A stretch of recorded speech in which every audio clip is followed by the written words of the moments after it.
ito naman, papakita ko Oh, at the time okay. of this recording. Okay. So we're just talking about this Oh for my a God, long time. yes. So I I just entered the rabbit hole of the enthusiast mechanical you're keyboard, and I got myself a. These are all Acco brands. So Acco board, Acco switches, which has you're the Alice in silver for those Wonderland who. and nakita mo yung rabbit and you're about to you just Yeah, and you it's just jump into the hole mixed bag, just mixed now. bag. Like both good thing and a bad thing kasi man, my budget, man. But yeah, ang ganda nito. So, I'll be having a content on this on my own channel naman. anong pangalan niyan? Kasi Is there an actual name for it? O custom talaga siya? yung mga brand nito is Ako. AKO. Ako. Ah. Ako. Yung kasama Oh, ni, yeah, yeah, yeah. ni Yeah. Ryuko sa Kill la Kill. Yan, Ako. Yeah. And, they sell like custom kits for mechanical keyboards. Okay. So, both like for like an Na RGB, rabbit, like, you got the in the rabbit hole na. yeah, ang dami kong like, it costs 7K for everything. Um, Ang pinakamahal dito yung keycaps, 2.6 for the PPD keycaps alone. Yeah, I am Holy. not joking. Also, Um, this is Data Blitz.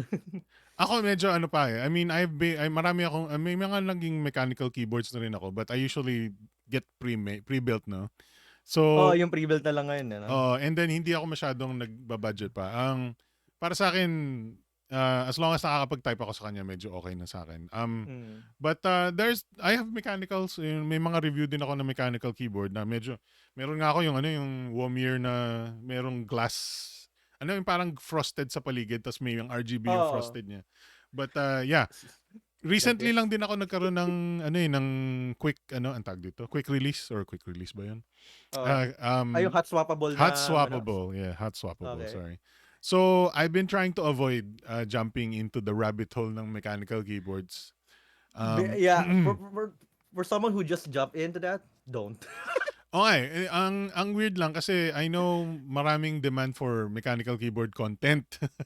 But Yeah. ayokong pumasok eh. I know may mga other YouTubers din, even Filipino YouTubers na nagko-cover ng mechanical keyboards are gaining some decent success, no?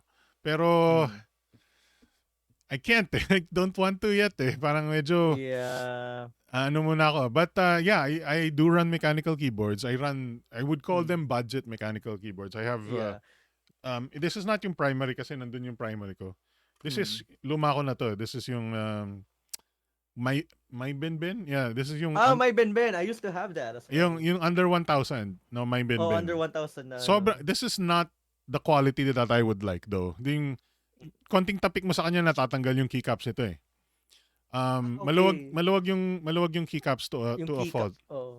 Um, That's the problem with the ABS keycaps eh. yeah, ang gusto ko siya super compact siya, sa liit niya. Yung ito makikita mo like that's a millimeter or so between the keycap and the edge of the keyboard Mm. and 60%.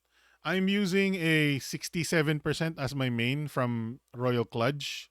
Nag-adjust na ako sa 67% but ang ayaw ko sa kanya, yung Royal Kludge ko, you Mm. can paint meron siyang removable and paintable or replaceable na edges yung itong paligid.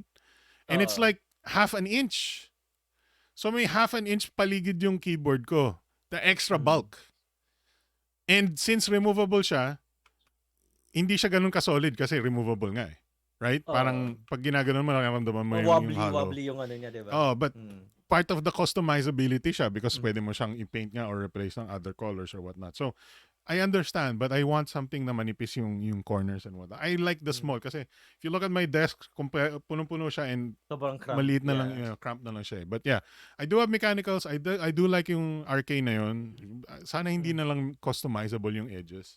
But that is what happens when you have in an industry now very much booming dyan sa customized mechanical keyboard stuff, Yeah. Can we get 10,000 likes? Then gagawa 10,000 tayo ng custom keyboard for TECHxTECH. Gagawa ako ng custom keyboard, guys. Mag-solder pa ako. Anyway, Pero alright. okay, Yeah. I want to say something. Hot swappable na dapat. Everybody should get hot swappable. The reason Yeah. why is may keyboards na ako na deads yung switches. Or nagre-repeat yung switches. I have a Cherry MX Red 104 key. many of the switches are repeating or hindi kailangan mo diinan ng ano. Binamad ko na siya sa ano sa isopropyl alcohol na 99% para lang malinis yung Mm. switches. Marami nang tulungan yung isopropyl but hindi pa rin completely.